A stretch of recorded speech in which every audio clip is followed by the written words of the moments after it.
চট্টগ্রামে মেকল ফকিরহাট জামে মসজিদ থেকে কোরআন শরীফ চুরি হয়ে যাচ্ছে।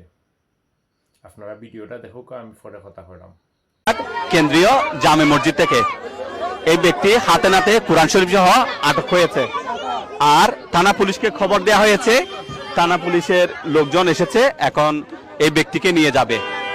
এটি মেকল ফকিরহাট কেন্দ্রীয় জামে মসজিদ থেকে এই প্রথম নয়, এই পর্যন্ত 2 শতাধিক কোরআন শরীফ চুরি হয়েছে।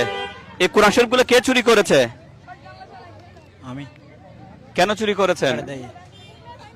আরো কয়বার চুরি করেছেন? এগুলো কি করবেন চুরি করে? পাড়ায় বিক্রি করি। কত টাকা করে এক পিস? 200 টাকা পাবো। আমার এক পিস কত টাকা? মাংস করছি এখন তার বলে এক পিস কত টাকা করে? 70 টাকা 80 টাকা যা বেচতে পারি। আপনার নাম কি? আমার নাম মান্নান।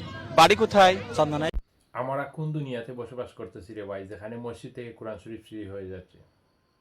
সবাই ভিডিওটা বেশি বেশি করে শেয়ার দিবা, যে মসজিদ কর্মকর্তা যে যারা আছেন সবাই যাতে সতর্ক থাকতা।